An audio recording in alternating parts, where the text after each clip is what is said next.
In the quiet, echoing halls of Lordran, time does not flow in a straight line, but rather pools like water in the cracks of a broken world. To understand the foundation of Dark Souls is to understand the tragedy of the First Flame and the desperate, fading age of fire.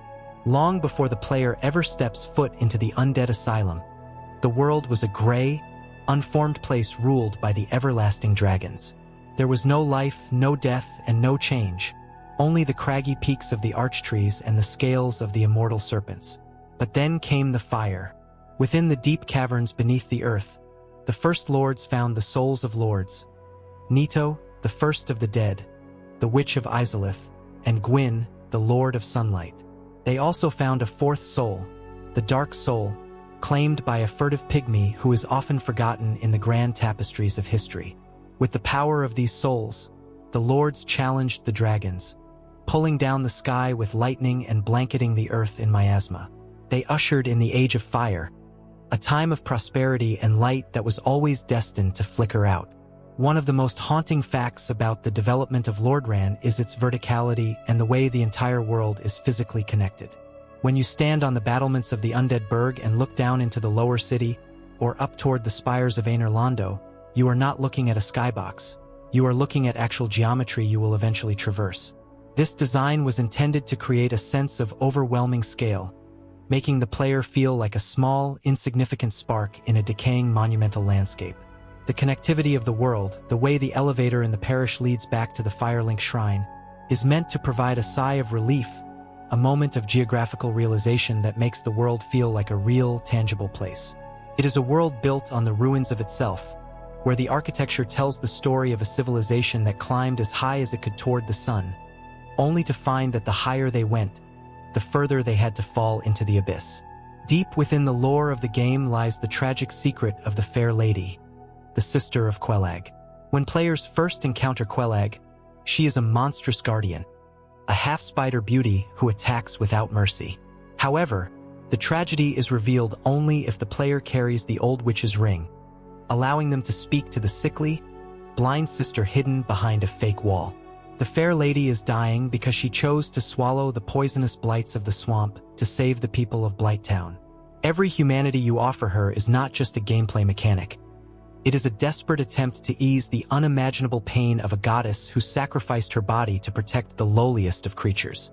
This selfless act stands in stark contrast to the other gods of Lordran, who largely fled the world as the fire faded. It serves as a reminder that even in a world defined by decay and hollowed-out husks, there are still pockets of profound, quiet compassion. The design of the Black Knights is another layer of history hidden in plain sight. These soot-colored warriors were once the elite Silver Knights of Gwyn, the finest soldiers of the sun. When Gwyn left Aenerlando to link the First Flame and extend the Age of Fire, these knights followed him into the kiln. The sheer intensity of the flame burned their armor black and turned their physical bodies into ash, leaving only their spirits to haunt the suits of plate. Now, they wander Lordran as disembodied sentinels, forever guarding the ruins of a kingdom that no longer exists. Their erratic movement and heavy, crushing attacks are the echoes of a martial prowess that once brought down dragons.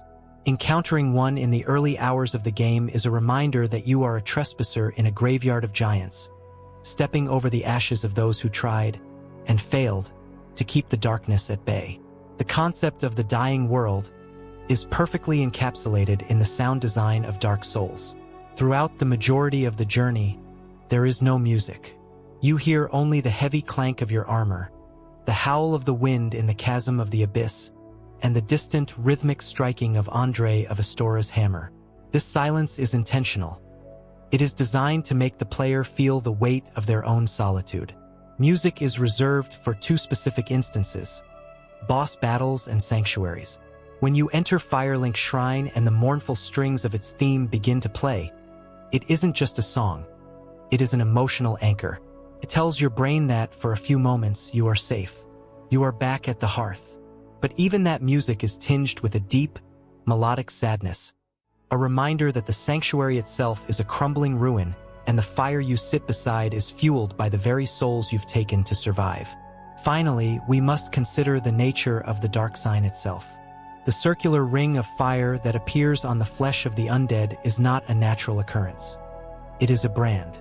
It represents the shackling of humanity, a curse placed upon mankind by the gods to ensure that humans would continue to feed the first flame. The undead are essentially livestock for the fire, destined to gather souls and burn themselves to cinders to keep the light of the gods from going dark. Every time you see that orange glow in the menus or on your character's skin, you are seeing the symbol of a cosmic injustice. You are being denied the peace of death, forced to return over and over again until your mind breaks and you become hollow. To be hollow is to lose your purpose, the one thing that keeps the darkness within from consuming your identity. It is the ultimate fate of almost every inhabitant of Lordran, a slow, silent fading into a mindless shell that can no longer remember the sun. As you drift closer to sleep, imagine the great gray wolf Sif, standing eternal watch over the grave of Artorias. The wolf is not a monster, he is a mourner. He holds his master's sword in his mouth not to kill, but to protect the world from the abyss that claimed the man he loved. If you complete the DLC before facing him, the game provides a secret cinematic where Sif recognizes your scent, whimpering in recognition before realizing he must still fight you to prevent you from sharing Artorias' fate. It is a battle born of mutual respect and ancient sorrow, fought in a moonlit grove where the only sound is the rustle of leaves and the clashing of steel. In Lordran, even the greatest enemies are often just tragic figures trying to preserve what little beauty remains in a world that has already moved on. The golden spires of Einerlando stand as a breathtaking monument to the height of the Age of Fire, yet they are perhaps the greatest architectural lie in all of Lordran. When you first ascend the walls of the city, carried by the winged demons from the top of Sen's fortress, you are greeted by a sun that never sets, bathing the white marble and gold in a perpetual warm glow. It feels like a paradise compared to the grime of the depths or the rot of Blighttown. However, this beauty is entirely artificial.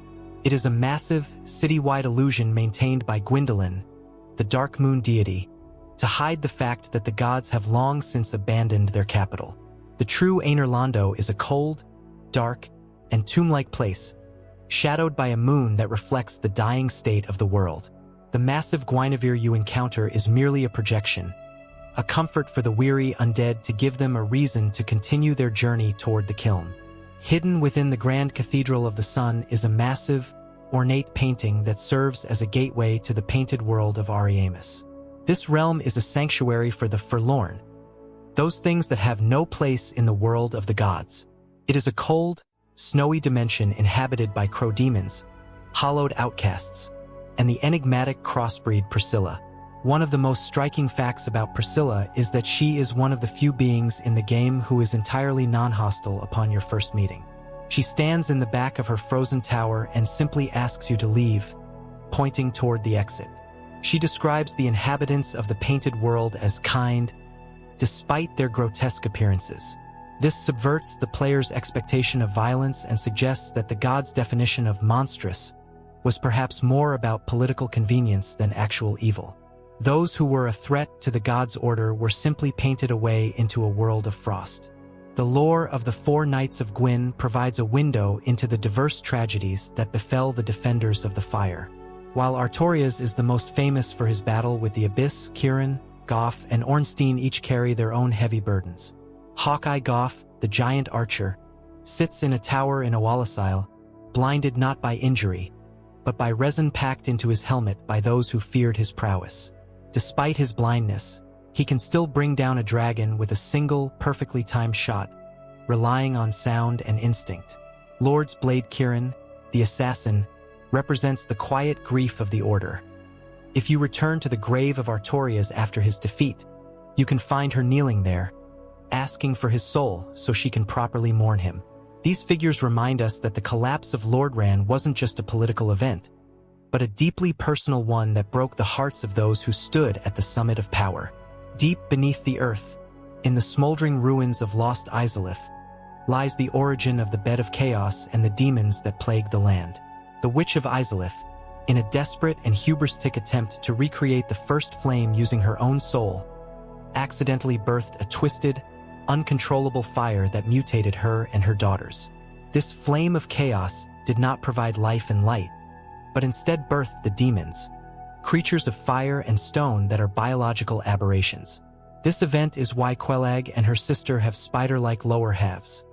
They were caught in the blast of their mother's failed experiment. The Bed of Chaos is not a traditional boss, but a stationary, rooted entity, symbolizing a mistake that cannot be undone. It is a grim reminder that even the most powerful sorcerers cannot replicate the divine light of the first flame without paying a price in flesh and soul. One of the most comforting yet mysterious figures in the game is the Firekeeper at the Firelink Shrine. She is mute, her tongue having been cut out, and she is bound to her cell to ensure the bonfire remains lit. In Dark Souls, Firekeepers are essentially living vessels for humanity. Their souls are swarming with the tiny, dark sprites that make up the human essence. This is why their souls can be used to reinforce your Estus flask. To be a Firekeeper is to be a martyr, a person whose body is literally used as kindling to keep the player's journey possible. If you follow the questline involving Knight Lautrec, you realize that even this small comfort can be snatched away. The silence of the shrine when the fire goes out is one of the most lonely experiences in the game, forcing the player to realize how much they relied on the quiet presence of a woman they could never truly know. The design of the mimic chests is a masterclass in psychological horror that has become a staple of the genre. These creatures are not just traps. They are a commentary on the player's own greed. In a world where every scrap of loot could be the key to survival, the mimic punishes the impulse to rush forward. You can tell a chest is a mimic by observing the chain on its side. If it points forward toward the player, the chest is alive. If you look closely enough, you can even see the chest slightly breathing. These creatures are said to be the descendants of an ancient, greedy tribe, transformed by their avarice into the very things they sought to hoard. They serve as a constant, looming threat that ensures the player never feels truly safe, even in the moments when they think they've found a reward. As you settle into the stillness of the night, consider the praise the sun gesture and the character of Solaire of Astora. Solaire is perhaps the most beloved character in the series because he is a beacon of unyielding optimism in a world of total despair. While everyone else is hollowing or pursuing dark agendas, Solaire simply wants to find his own sun. His dialogue about jolly cooperation introduced a core philosophy to the game, that even in a dying world, we are better off together. His journey is a parallel to the player's, but it is fraught with the danger of losing one's path. If the player doesn't intervene, Solaire's search for light leads him to a literal parasite that takes over his mind. Saving him is one of the most difficult and rewarding hidden paths in the game, allowing the ultimate champion of sunlight to stand by your side at the very end. Lordran is a place where the history is written in the stone and the items you find in the dirt. Every ring, every piece of tattered clothing, and every broken sword carries a description that fills in the gaps of a shattered narrative. It is a game that respects your curiosity, rewarding those who slow down and look at the world around them. As you drift toward sleep, imagine the Great Hollow, the massive tree that descends into the Ash Lake. This is the world as it was before the fire, a place of eternal gray, towering trees, and a single ancient stone dragon. It is a place of absolute stillness, where the music is an ethereal, low chant, and the horizon is an endless sea of clouds. It is the beginning and the end of all things, a reminder that before the fire, there was silence, and after the fire, the silence will return. The descent into New Londo ruins is a journey into one of the most haunting chapters of Lordran's history, a place where the air is heavy with the literal spirits of the dead. New Londo was once a grand city of humans, ruled by 4 kings who were so respected by Lord Gwyn that he granted them a portion of his own Lord Soul. However, the kings fell to the temptation of Koth, a primordial serpent who promised them the power of life drain. This led to the birth of the Darkwraiths, warriors who hunted others to steal their humanity. To contain the spread of the abyss that began to swallow the city, the 3 sealers were forced to perform a horrific act of necessity.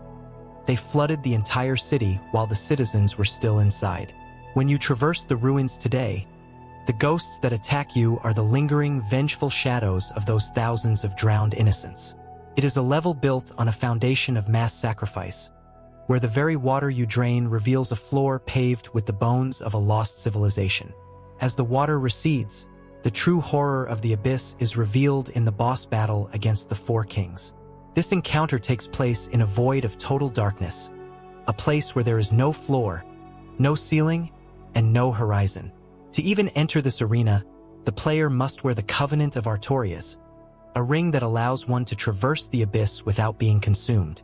The fight is a race against time. As the kings emerge from the darkness one by one, the player is forced to confront the reality of the Dark Soul's overwhelming power. The Four Kings do not look like the noble rulers they once were. They have become twisted, ethereal giants with many-limbed bodies, representing the physical corruption that occurs when the human soul is allowed to grow unchecked and wild. Defeating them is a somber task, as you are essentially extinguishing the final, corrupted embers of a once great human kingdom. The abyss itself is perhaps the most misunderstood element of the Dark Souls universe. While it appears as a terrifying force of destruction, it is essentially the natural state of the Dark Soul when it is stirred into a frenzy. In the DLC, we see the origin of this spread in the land of Oalisile. The people of Oalisile, spurred on by a toothy serpent, dug up the grave of Manus, the father of the abyss. Manus was likely the furtive pygmy or a direct descendant, and when his soul was disturbed, his humanity went wild, transforming him into a beast of pure emotion and shadow. The bloatheads you fight in Oalisile are the citizens whose own humanity grew out of control, mutating their bodies into grotesque, multi-eyed horrors. This suggests that the dark isn't necessarily evil, but a volatile, primal force that reacts violently to being disturbed or suppressed by the light of the gods. One of the most enigmatic figures in this dark landscape is Darkstalker Koth. Residing in the heart of the abyss, Koth offers a completely different perspective on the world's history than Kingseeker Frampt. While Frampt tells you that it is your destiny to succeed Gwyn and link the fire, Koth claims that the Age of Fire is an unnatural extension of the god's power. He urges you to let the flame die out so that the Age of Dark, the Age of Man, can finally begin. According to Koth, the Undead Curse is a result of Gwyn's refusal to let the natural cycle of the world take its course. This revelation turns the entire game on its head, forcing the player to wonder if they are a hero saving the world or a pawn being used to maintain a dying regime of tyrants. Choosing between the two serpents is the ultimate moral crossroads of the game, where both paths are shrouded in ambiguity and shadow. The physical design of the abyss-tainted areas, specifically the Chasm of the Abyss, is designed to evoke a sense of deep primal unease. The walls are lined with humanity sprites, the small, black, ghost-like beings that represent the essence of the human soul. In the chasm, these sprites are passive until approached, but they deal damage through simple contact. This implies that humanity in its purest, most concentrated form is inherently dangerous to the physical world. The sound of the chasm is a low, rhythmic thrumming, like the heartbeat of a sleeping giant. It is a place of absolute stillness that feels like it exists outside of time and space, a reminder that before the first flame brought disparity, there was a void, and the abyss is simply that void reclaiming its territory. Finally, we must look at the tragic end of Knight Artorias, the Abyss Walker. For much of the game, he is built up as a legendary hero who drove back the darkness. But when you finally meet him in the past, he is a broken shell.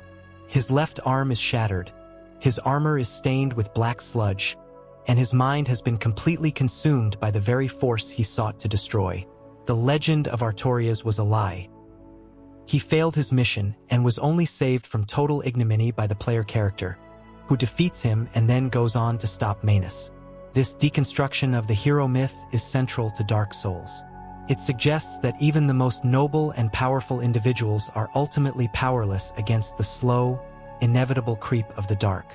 As you drift off to sleep, imagine the silence of the abyss, a place where the flame has finally gone out, and the only thing left is the quiet, eternal pulse of the human soul. The ascent into the Duke's archives marks a transition from the physical decay of Lordran to a more cerebral, sterile kind of horror. This massive library, perched high above Aner Londo, is the domain of Seth the Scaleless, the dragon who betrayed his own kind to side with Gwyn during the war against the ancient dragons. Seth was born without the immortal scales of his brethren, a defect that made him vulnerable to death and drove him into a frantic, centuries-long obsession with achieving immortality. This library is the result of that madness. A labyrinth of shifting staircases and millions of books containing the forbidden secrets of sorcery and the soul. As you walk through these halls, the only sound is the rustle of turning pages and the crystalline tinkle of the channeled hollows that serve as Seth's librarians. It is a monument to a brilliant mind that has completely detached itself from reality, trading its sanity for the cold promise of eternal life. Seth's research into immortality led him to the discovery of crystal magic, a powerful but volatile branch of sorcery that eventually petrified his mind as much as his body. The archives are filled with crystal soldiers, former human warriors who have been infused with crystalline energy until they lost their free will. But the most disturbing aspect of the archives is the prison tower. Deep in the bowels of the library, Seth conducted horrific experiments on maidens snatched from the world above. These women were transformed into Pizzicas, the blue, tentacled creatures found weeping in the large cell at the bottom of the tower. If you listen closely, the music in this area is a distorted, mournful tune coming from a large gramophone, designed to keep the creatures docile. Two of these creatures do not attack. They simply retreat and sob. These are implied to be Guinevere's maidens, Rhea and her companions, or perhaps others who have retained just enough of their humanity to mourn their own transformation. The physical presence of Seth himself is a masterclass in tragic monster design. When you finally confront him in the crystal caves, he is a pale, multi-limbed creature with massive butterfly-like wings and a total lack of eyes. He is blind, relying on sound and magic to sense his surroundings. His immortality is tied to the primordial crystal, a relic he stole from the dragons he betrayed. As long as the crystal stands, Seth cannot be killed. The irony of Seth's life is that in his quest to never die, he became a creature that is fundamentally broken. A dragon with no scales, a scholar with no sight, and a god with no soul. His madness is so absolute that he has surrounded himself with mirrors, perhaps trying to see a reflection of the immortality he so desperately craves. When you shatter the primordial crystal, the sound is like 1,000 years of glass breaking at once, finally allowing the traitor dragon to experience the one thing he feared most: an end. The crystal caves themselves are one of the most ethereal and dangerous locations in the game. They consist of transparent, invisible walkways that can only be navigated by watching the falling snowflakes or the prism stones left by cautious travelers. This environment reinforces the theme of Seth's character, the pursuit of something beautiful and clear that is ultimately a death trap. The caves are guarded by moonlight butterflies, ethereal creatures that look like they belong in a dream rather than a cavern. These butterflies are said to be creations of Seth, attempts to manufacture life through pure magical energy. They are silent, graceful, and utterly indifferent to the player, floating through the darkness like glowing ghosts. The stillness of the caves, punctuated only by the occasional groan of a crystal golem, creates a sense of profound isolation, as if you have stepped out of the world of men and into the fractured mind of a god. One of the most human stories intertwined with the archives is that of Big Hat Logan, the greatest sorcerer of his age. Logan traveled to the archives for the same reason Seth did: a thirst for knowledge that transcends human limits. Logan is a character defined by his antisocial nature. He wears a massive hat specifically so he doesn't have to look at people or have them look at him. However, as he delves deeper into Seth's forbidden texts, he begins to lose himself. If you follow his quest to its conclusion, you find him in the room where you first fought Seth, completely naked and hollowed by his own genius. He has realized that the physical body is an anchor, a limitation to the ultimate truth of magic. His descent into madness mirrors Seth's, proving that the archives are a trap for anyone who values knowledge over humanity. It is a quiet, intellectual tragedy that ends with Logan attacking you with a mind as fractured as the crystals around him. As you prepare for sleep, imagine the vast, silent shelves of the archives. Millions of words written by people who are now ash, all stored in a building that has no one left to read them but a blind dragon and his crystalline slaves. The archives represent the danger of the legacy, the idea that we can live on through our works or our discoveries. In Lordran, even the greatest libraries eventually become tombs. The flickering candlelight of the chandeliers cast long, dancing shadows over the books, and the air is thick with the scent of old parchment and ozone. It is a place where the fire of the mind burned too brightly and consumed the person behind it. In the heart of the archives, there is no war or fire, only the eternal, cold silence of a crystal that will never melt. Descending into the Great Hollow is a journey back through the biological memory of the world, moving away from the golden illusions of the surface and down into the literal roots of existence. This massive, vertical labyrinth is hidden behind two illusory walls in the back of a parasite-infested swamp, suggesting that the truth of the world is something the gods desperately wanted to keep buried. As you climb down the slippery, treacherous branches of the arch tree, the music of the upper world falls away, replaced by the hollow whistling of wind through the bark and the skittering of basilisks. The Great Hollow is a physical manifestation of the passage of time. It is a space between worlds, a vertical bridge connecting the decaying age of fire to the primordial foundations that existed long before the first flame was ever struck. It is a lonely, dangerous descent where a single misstep sends you plummeting into the dark, reminding the player that nature is indifferent to the struggles of undead heroes. At the very bottom of the Great Hollow, the world opens up into the Ash Lake, arguably the most surreal and haunting location in all of Lordran. When you step out onto the gray sands, the sky is not a sky at all, but a vast, infinite ceiling of clouds supported by an endless forest of arch trees. This is the world in its most ancient, unrefined state, the gray world mentioned in the opening cinematic. The music here shifts to a low, ethereal choral chant that feels as old as the stones themselves. There are no hollows here, no knights, and no signs of the gods' influence. There is only the endless sea of gray water and the silence of a place that time forgot. It is a stark, jarring contrast to the frantic chaos of the undead burg. In Ash Lake, you realize that the entire kingdom of Lordran is just a small, temporary scab on the surface of an eternal, indifferent planet. Residing at the furthest end of this desolate beach is the everlasting stone dragon, a silent sentinel and a literal living fossil of the era before the fire. It sits in a nest of sand and stone, unmoving and seemingly unbothered by your presence. You can strike it and it will not retaliate. You can even cut off its tail to receive the dragon greatsword, and it remains in a state of meditative stillness. This dragon is a reminder of what the Lord sought to destroy, a being of absolute stasis that exists outside the cycle of life and death. It does not need fire to survive, and it does not fear the dark. It simply is. By joining the path of the Dragon Covenant at its feet, the player attempts to transcend their own humanity to become something like the stone, timeless, unfeeling, and eternal. It is a lonely path, but in a world where everything is rotting or burning, the cold, silent stability of the dragon offers a strange kind of peace. The Ash Lake is also the final resting place of one of the game's most poignant side stories, the journey of Siegmeyer and his daughter, Sieglind.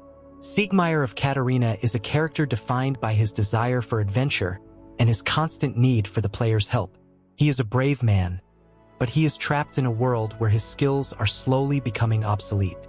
If you follow his quest to the end, you find Sieglind standing over his body on the ash-covered shore. He finally went hollow because his sense of purpose, his identity as an adventurer, was eroded by the realization that he couldn't survive without your intervention. The tragedy of the Onion Knight is the tragedy of the human spirit trying to remain optimistic in a world that systematically breaks the will of its inhabitants. Seeing him finally find rest in the most ancient place on Earth is a somber end to a journey that began with a jovial nap outside the gates of Sen's fortress. The lore of the Archtrees suggests that they are the literal pillars of reality. In the opening cinematic, we see the lords emerging from the dark to challenge the dragons amongst these trees. By visiting Ash Lake, you realize that the world of Dark Souls is stacked. Below the cities and the lava and the tombs lies this foundational sea. There is a popular theory among scholars that the distant trees you see in the fog are actually the foundations of other worlds entirely, hinting at the convoluted time and parallel dimensions that allow for multiplayer summoning. This turns Ash Lake from a simple hidden area into a cosmic hub, a place where you can see the supports of the entire multiverse. It is a place that makes the player feel truly cosmically small, a tiny, flickering ember standing between the roots of infinity. As you drift toward a deep and dreamless sleep, imagine the absolute stillness of the Ash Lake. There is no day or night here, only the perpetual soft gray light. The sand beneath your feet is as soft as powdered bone, and the water is as still as a mirror, reflecting the underside of the world. The distant, low humming of the music vibrates in your chest, a sound that has been playing since the beginning of time and will continue long after the last bonfire has turned to cold ash. You are safe here, far away from the reach of the gods and the hunger of the abyss. In the shadow of the great stone dragon, the frantic pace of the world slows to a crawl. The arch trees stand like silent giants, guarding the secrets of the earth, and the gray horizon stretches out forever into the mist. The descent into the demon ruins is a journey into a sweltering, subterranean graveyard where the air is thick with the scent of sulfur and the literal heat of a failed divinity. This area, located beneath the Quellag's domain, represents the catastrophic aftermath of the Witch of Izalith's hubris. When the first flame began to fade, the witch attempted to use her Soul of Lord to create a new, artificial fire, the Flame of Chaos. But the experiment went horribly wrong. Instead of a warm, life-giving light, she birthed a twisted, hungry furnace that consumed her and her daughters, mutating their bodies into horrific fusions of flesh and insectoid carapaces. As you step onto the charred crust of this domain, you aren't just entering a dungeon. You are walking through the wreckage of a family that tried to play God and was punished with a literal hell of their own making. The first guardian you encounter is the Ceaseless Discharge, perhaps the most tragic monster in the entire series. He is a towering colossus of molten lava and exposed sores, but he was once the youngest and only son of the Witch of Izalith. Born with sores that leaked lava, his sisters gave him a ring, the orange charred ring, to ease his pain. However, when the chaos flame erupted, he lost the ring and was transformed into this massive, weeping giant. He does not attack you on sight. He stands silently, guarding the tattered clothes of one of his sisters laid out on an altar.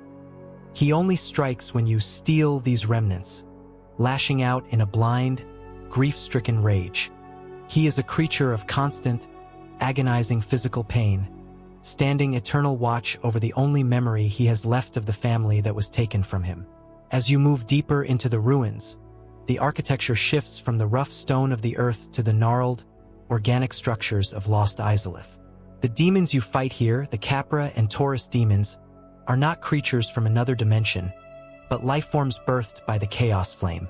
They are biological accidents, life that was never meant to exist, which is why they look so discordant and aggressive. The demon Firesage, a boss that guards the path to the inner sanctum, is a master of flame sorcery, the precursor to pyromancy. He is a hallowed remnant of the time when the witch's followers used fire as a tool of wisdom rather than destruction.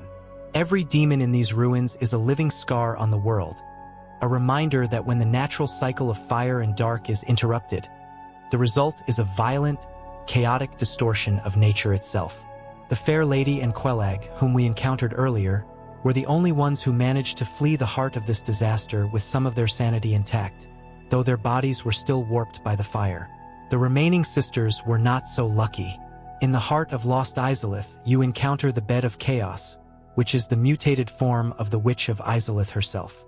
She is no longer a person, but a rooted woody mass of fire and branches, acting as the source of all demons.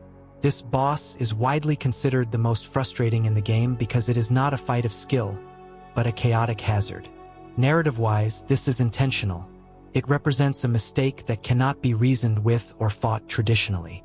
You are essentially pruning a diseased tree of life, putting an end to a source of infinite suffering that has polluted the depths of the world for centuries. Lost Izalith itself is a city submerged in a sea of lava, a place where the heat is so intense it blurs the horizon. The ruins are inhabited by bounding demons, the massive, severed lower halves of ancient drakes. These creatures underscore the theme of fragmentation. Everything in Izalith is broken, halved, or incomplete. The city was once a place of grand rituals and beautiful architecture, modeled after the Vanir style of the gods, but now it is a sunless oven. Yet, even here, there is a strange, terrible beauty in the way the lava illuminates the obsidian towers. It is a place where the Age of Fire reached its most literal and destructive extreme, proving that too much fire is just as deadly as the encroaching dark.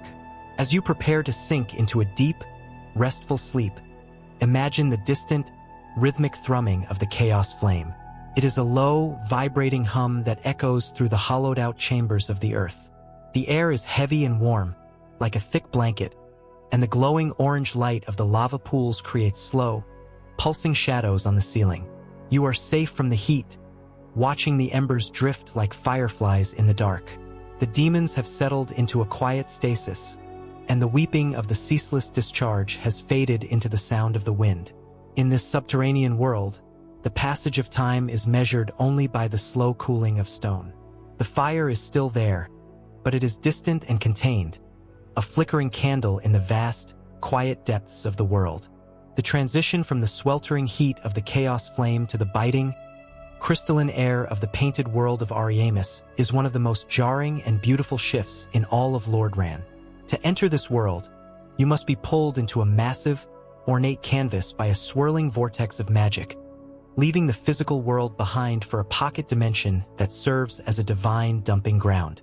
This is a realm of perpetual winter, where the sky is a heavy, bruised purple and the ground is blanketed in a thick, silent snow that muffles the footsteps of the lost. The painted world was created by the gods as a place to contain everything they feared or found heretical. The forbidden occult embers, the life-hunting magic, and the beings whose very existence challenged the divinity of Aner Londo. It is a sanctuary built out of exile, a frozen archive of things the sun could not tolerate. At the heart of this snowy wasteland stands a massive, decaying cathedral, patrolled by the crow demons, vaguely humanoid creatures with feathered wings and elongated, avian faces. These beings are believed to be followers of Velka, the goddess of sin, who presided over a different kind of justice than the other gods. Their presence in the painting suggests that even the servants of justice were cast aside when their roles no longer served Gwyn's vision. The crow demons do not speak. They merely shriek and dive from the rooftops, protecting the only home they have left. As you navigate the crumbling ramparts and the dark, icy basements filled with phalanx sludge monsters, you realize that this is not a kingdom, but a life raft. Every inhabitant here was someone or something that was deemed wrong by the world outside, forced to survive in a landscape of ice and rot. The silent ruler of this realm is crossbreed Priscilla, a towering, ethereal figure with snow-white fur and a dragon's tail. She is a biological anomaly, the daughter of a god and a dragon, and her life hunt ability was so terrifying to the lords that they locked her away in this painting for eternity. However, despite being one of the most powerful beings in the game, Priscilla is uniquely peaceful. When you enter her boss arena, she does not attack. Instead, she stands calmly and tells you that the inhabitants of the painted world are kind, and that you should simply find your way out. She offers you the chance to leave without a fight, a rare moment of grace in a world defined by hostility. If you choose to attack her, she becomes invisible, leaving only her footprints in the snow as a guide. A hauntingly poetic battle where the player is cast as the true monster, invading a peaceful exile's last refuge. The lore of the painted world is deeply tied to the concept of the occult, a power specifically designed to kill the gods. Deep in the dark annex of the world, guarded by skeletal warriors and sludge-covered doors, lies the Dark Ember and the Velka's rapier. These items represent the weapons of a rebellion that never came to fruition. It is implied that the gods didn't just fear Priscilla for her heritage, but for what she represented, the end of their era. The painted world is a physical manifestation of repressed history. It is where the gods hid their mistakes, their enemies, and their fears. By entering it, the player is stepping into the unconscious of Lordran, seeing the dark underbelly of the golden city of Aner Londo.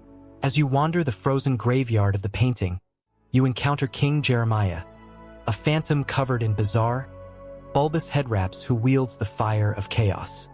His presence suggests that the exile of the painting extended even to the furthest reaches of the world, claiming those who delve too deep into forbidden pyromancy. The world is a circular trap. You enter through a masterpiece, and you must leap from a high ledge into the clouds to return to reality. This leap of faith is a symbolic exit from a dream. When you finally leave the painted world, you carry with you the chill of the snow and the realization that the gods' golden age was built on the systematic isolation and imprisonment of anything they couldn't control. As you prepare for a deep, restorative sleep, imagine the absolute quiet of the painted world. The wind howls softly through the cracks in the stone, and the snowflakes drift down in a slow, hypnotic dance, settling on the fur of the sleeping crow demons. There is no fire here to flicker or crackle. There is only the steady, cool glow of the moonlight reflecting off the ice. You are tucked away in a corner of the cathedral, safe from the world outside, listening to the soft, rhythmic breathing of the snow. The silence is profound and heavy, like a thick velvet curtain. In this land of frost, the passage of time is frozen, and the frantic struggles of the lords feel like distant, fading memories. You are in a sanctuary of silence, where the only thing that moves is the falling snow. The descent into the catacombs and the subsequent plunge into the tomb of the giants marks a journey into the literal bedrock of mortality, where the light of the sun is replaced by a darkness so thick it feels like a physical weight upon your chest. This is the domain of Gravelord Nito, the first of the dead, a being who claimed a lord's soul at the dawn of the Age of Fire. Unlike the other lords who sought to build kingdoms of gold or fire, Nito withdrew into the deepest pits of the earth to preside over the administration of death itself. The catacombs are a labyrinth of bone and stone, echoing with the rhythmic clatter of skeletons that refuse to stay broken. Every necromancer you encounter, clutching a flickering lantern, is a guardian of this subterranean morgue, ensuring that the cycle of life and death remains under the cold, skeletal hand of the Gravelord. As you navigate the narrow ledges and crumbling bridges of the catacombs, you are surrounded by the remains of those who came before. The walls are lined with thousands of burial niches, many of which contain the pinwheel servants, lowly creatures who stole a portion of Nito's power to experiment with the art of necromancy. These figures, wearing the masks of the father, mother, and child, represent a tragic attempt to use the power of death to preserve a family that has long since passed away. Their frantic, erratic movements and the way they multiply themselves in battle reflect a mind fractured by the sheer weight of the forbidden knowledge they possess. To enter the catacombs is to realize that in Lordran, even the dead are busy, constantly being reanimated and repurposed by those who fear the finality of the grave. Beyond the chamber of Pinwheel lies the tomb of the giants, a place of absolute primordial darkness. Here, the floor is not made of stone, but of the massive, bleached ribcages and skulls of giants who died in an era before memory. To survive this place, the player must rely on a skull lantern, a sunlight maggot, or the cast light of a spell, creating a small, flickering circle of safety in a world of infinite black. This darkness is intentional. It is designed to strip away the player's confidence and force them to listen. You hear the heavy, wet breathing of the giant skeleton beasts before you see their glowing white eyes. You hear the distant, scraping sound of Nito's sarcophagus. It is a sensory deprivation tank that heightens the terror of the unknown, reminding you that in the end, all things, gods and men alike, must return to the dark and the dust. One of the most unsettling encounters in these depths is with Patches the hyena. Patches represents the ultimate scavenger, a man who has survived the collapse of civilization by preying on the desperation of others. He lures you to a ledge with promises of treasure, only to kick you into a pit, hoping to strip your corpse of its belongings. His presence in the tomb of the giants is a reminder that even at the edge of the world, human greed remains a constant. Yet, if you survive his betrayal, he becomes a source of dark humor and rare items, a cockroach of a man who thrives in the cracks of the gods' dying world. He is the antithesis of the noble knights you have met. He is the reality of what it takes to stay human when the sun has gone out. At the very bottom of the tomb, behind a veil of golden fog, lies the altar of Gravelord Nito. Nido is a towering mass of thousands of skeletons, draped in a cloak of pure shadow and wielding a blade of miasma. He is not a king in the traditional sense, but a force of nature. He does not speak, he does not gloat, and he does not bargain. He is the quiet, inevitable end of all things. The fight against Nido is a chaotic struggle against the very concept of death. His Gravelord sword dance sends spikes of bone through the ground, a reminder that the earth itself is his weapon. Despite his terrifying appearance, Nido is a necessary part of the world's balance. Without him, there would be no release from the cycle of the undead. He is the shepherd of the soul, waiting patiently for the flame to flicker out so he can finally lay the world to rest. As you prepare for a deep, dreamless sleep, imagine the profound stillness of the tomb of the giants. There is no wind here, no fire, and no sound but the slow, rhythmic dripping of water from a distant stalactite. The darkness is not threatening. It is a heavy, warm blanket that covers the world, hiding the scars of battle and the decay of the surface. You are lying in a hollowed-out chamber of ancient stone, safe and unseen.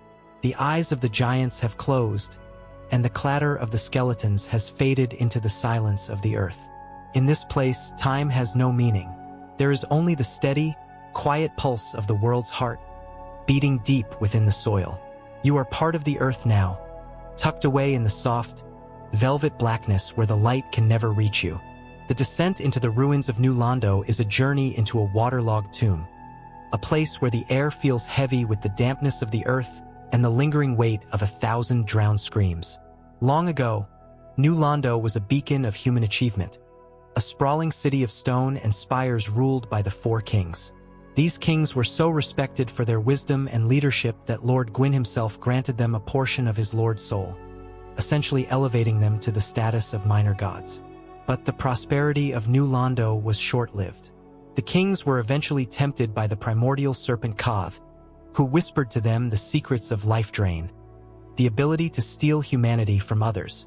This power birthed the Darkwraiths, a terrifying order of knights who began to hunt the living to feed their own growing darkness. To stop the spread of the abyss that threatened to consume all of Lordran, the 3 sealers were forced to make an unthinkable choice. They flooded the entire city, sacrificing every man, woman, and child inside to drown the darkness in a watery grave. When you first arrive in New Londo, the city is still submerged, and the only inhabitants you see are the translucent, wailing ghosts of the citizens who perished in the flood. These spirits are not aggressive because they are evil. They are aggressive because they are trapped in a cycle of eternal agony, reaching out to the living in a desperate attempt to find peace.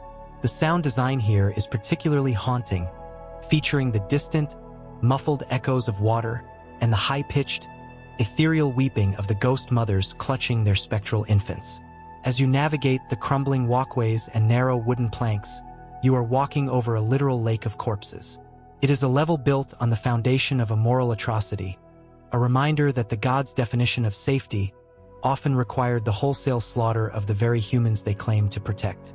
Once you obtain the key to the seal and turn the great floodgates, the water drains away to reveal the true horror of what lies beneath.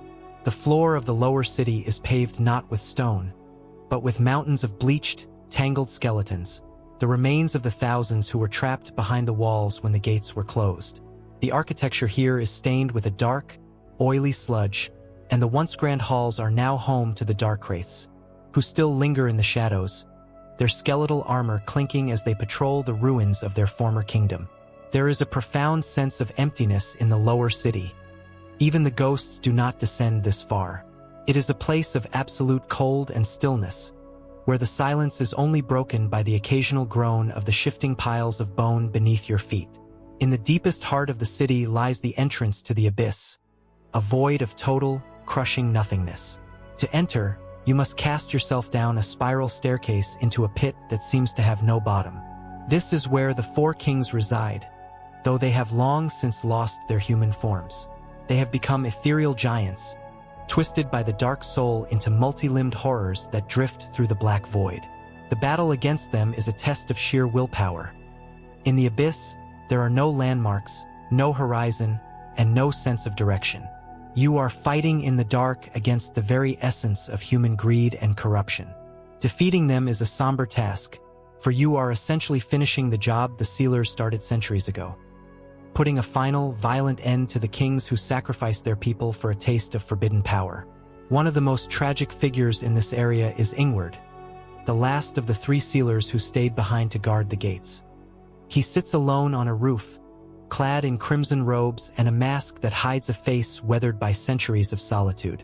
His companions fled or died long ago, but Ingward remained, a silent sentinel over a city of ghosts. He carries the weight of the flood on his conscience, a man who committed a horrific sin for the sake of the greater good. When he gives you the key to drain the city, he is entrusting you with the truth of the world's most shameful secret. He represents the theme of duty and the heavy price of being a guardian in a world that has already been lost to the shadows. As you prepare for a deep and peaceful sleep, imagine the slow, rhythmic sound of the water finally receding from the stone walls of New Londo. The city is quiet now. The ghosts have retreated into the mist, and the dark halls are cool and still. You are tucked away in a high tower, far above the reach of the abyss, listening to the soft, rhythmic dripping of the rain. The air is fresh and cold, clearing the fog from your mind. The heavy burden of the world has been lifted, and the darkness is no longer something to fear, but a soft, velvet curtain that keeps the world at bay. You are safe in the silence, drifting away on a calm, dark sea where the waves are as gentle as a whisper, carrying you toward a dreamless rest in the heart of the ancient city. The final journey to the kiln of the first flame is not a triumphant march to a throne, but a somber walk through the literal end of time. To reach the kiln, you must offer the souls of the great lords to the Lord Vessel, an act that finally swings open the massive stone doors beneath Firelink Shrine. As you step through the white light, you find yourself in a place that defies the geography of Lordran. The kiln is a vast, ash-choked wasteland, a white desert where the only landmarks are the charred, skeletal remains of massive pillars and arches. The sky is a flat, featureless gray, and the ground beneath your feet is a thick, powdery layer of burnt humanity and divine cinder. This is the birthplace of the Age of Fire, and it is also its graveyard. It is a place of absolute finality, where the air is still and the only sound is the crunch of ash under your boots. Walking toward the heart of the kiln, you encounter the Black Knights one last time. These are not the wandering sentinels found in the rest of the world. These are the knights who followed Gwyn into the flame. Their armor is permanently scorched, and they move with a ghostly, rhythmic precision, guarding the way to their fallen king. They are the last line of defense for a world that has already died. There is no music here, only the howling of a wind that carries no heat. The scale of the kiln suggests that the first flame was once a cosmic inferno that filled the entire horizon. But as you approach the center, you see that it has dwindled to a small, flickering campfire in the middle of a massive, hollowed-out stone vessel. Standing before that dying fire is Gwyn, Lord of Cinder. This is perhaps the most famous subversion in gaming history. Throughout the journey, the NPCs and item descriptions built Gwyn up as a god of sunlight, a towering figure of lightning and golden power. But the man you face is a hollowed-out shell. He is thin, his beard is tattered, and his eyes are vacant pits of darkness. He has no dialogue and no grand cinematic introduction. The moment you enter the arena, he lunges at you with a charred, broken sword. The music that plays is not a booming orchestral theme of a god, but a lonely, melancholic piano suite. Gwyn, Lord of Cinder. It is a funeral dirge for a man who gave everything to keep a flame burning that was never meant to last. He is not fighting you to rule the world. He is fighting you because he has lost his mind to the fire, a husk protecting a pile of glowing charcoal. The battle with Gwyn is a visceral, desperate encounter. He is fast and aggressive, but he is also remarkably easy to parry, a design choice that many believe was intended to show his diminished state. He is a king who has been reduced to a basic animal instinct. When he finally falls, he does not go out with a bang or a speech. He simply fades into ash, leaving you alone in the center of the world with a single choice to make. You can either link the fire, sacrificing your own soul to extend the Age of Fire for a few more centuries, or you can walk away, letting the flame die and ushering in the Age of Dark. Neither choice is purely good. Linking the fire is a noble sacrifice that preserves a world of light, but it also perpetuates a cycle of suffering and prevents the natural order of the world from moving forward. Walking away allows humanity to take control, but it plunges the world into a terrifying, unknown void. This choice is the ultimate statement of Dark Souls. It tells us that power is a burden, and that every age must eventually come to an end. Whether you choose to burn or to rule in the dark, the result is the same. The world you knew is gone. Lordran was a dream of the gods, and you are the one who finally wakes up. As the credits roll, the silence of the kiln remains, a reminder that in the grand scheme of the universe, our struggles are just a brief flicker in the dark. The fire will fade, the dark will rise, and eventually, somewhere in the distance of time, another spark will be struck, and the cycle will begin all over again. As you drift now into the deepest, most peaceful sleep, imagine the kiln as it finally settles into absolute stillness. The battle is over, and the ash has stopped swirling in the wind. Whether you chose the light or the dark, the world is quiet now. The heat of the struggle has faded into a cool, gentle evening. You are lying in a soft bed of white ash, looking up at a sky where the stars are finally beginning to reappear through the clouds. There are no more demons to fight, no more souls to collect, and no more paths to walk. You are at the end of the road, tucked away in the heart of the world where it is safe and silent.